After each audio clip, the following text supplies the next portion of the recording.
Everybody, thanks for clicking on the video. This is David Pendleton, and we're going to talk about Grunberg slopes, hole number 9, par 5. This is going to conclude my Tour 8 hole-by-hole walkthrough. If you're not a subscriber already, please become one. That would be awesome. Please click the thumbs up video if you like this content. And if you're looking for any Tour 8 help, like strategy-wise, check out the description below. And also, my playlist section of my channel has everything neatly organized. So if you're looking for a particular hole or a tournament, whatever the case may be, it's all right there in the playlist section. So on this hole, it's a par 5, and we play it two different ways. One, we drive the left-hand side in any form of tailwind and crosswind. We play the right-hand side if we get any form of headwind. Now, both drives are played at 10% elevation, but from the left-hand side, the shot to pin is 10%. From the right-hand side, we play shot 2 at 20%. Going left is the best way to play the hole, and it gives you one of the best albatross situations in Tour number 8. So let's go ahead and hop into the replays and talk about the strategy of what we are doing here.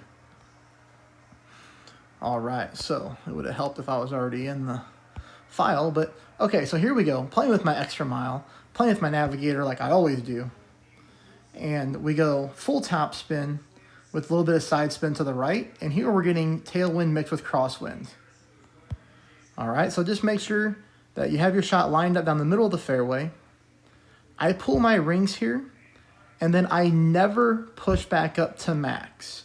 Now, if you're playing with a lower level extra mile, you can definitely push up after you pull your rings to max to get your distance back. But the thing is, if you push up to max, you don't want to clip that rough right there that we just bounced over. And sometimes, depending on the wind strength, you can see here only 6 miles an hour. If it's any higher, you could really get yourself into the rough. And we always want to land on the fairway. Now, this is going to be shot number 2 coming up. And like I said, shot number 2 is played at 10% elevation. Here we're almost getting a perfect tailwind. So anytime you get a wind like this, it increases your opportunity to drop the albatross as long as you adjust correctly. Now you can see that on shot number 2, I always play this very heavy backspin, and then I'm looking for the end of my ball guideline to be flat on the green. So you see where it goes bounce, bounce, bounce, and then it's finally flat there. The end of the tail is flat. That's typically what I'm always looking for. And you can see here I'm aiming right at the pin, just leaving it a little bit short and letting the wind push us to the hole. Now, of course, this is a great shot, so I get lucky to drop this in. I hit great left, and I drop it into the left-hand side of the pin, but you see we pick up an albatross there. Here's another example of going this way. Now, here we almost have 7 miles per hour. Same thing, I'm leaving myself room at the top there for a great ball in any scenario, great left or great right. You see here we're just bombing the ball up the fairway. And we come very close to rolling into the rough.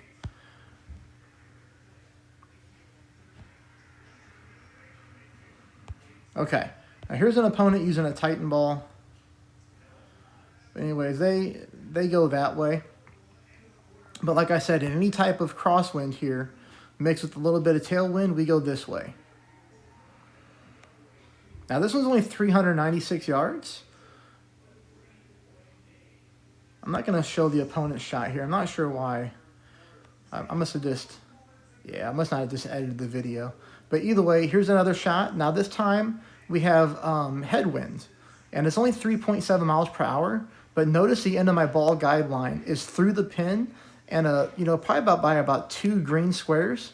That's always important to note whenever you're playing in headwinds. Here we hit another great shot, but we also sneak that one in for the albatross. So you can see here that this hole provides a very good albatross opportunity, and it plays really nice with a lot of backspin. Here you see more backspin. This is tailwind mixed with crosswind, 10% pull. This time we hit a perfect ball, but we dropped that one in for the albatross as well. So, you see several albatrosses here. That hole just plays really well.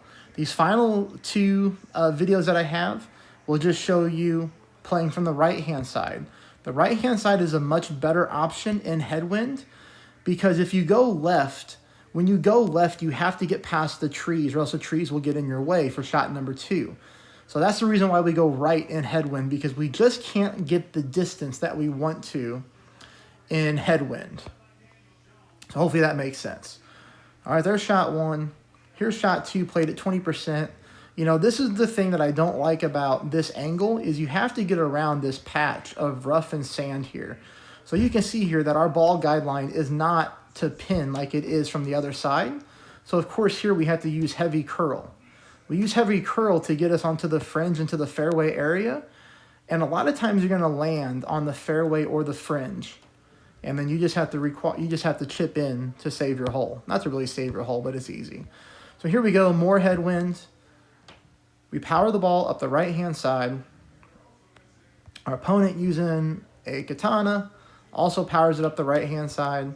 This is what the shot looks like. Again, this is really nasty wind. Now we're talking about 9 mile per hour headwind mixed with crosswind from right to left. So the wind is pushing us towards that bunker and rough area.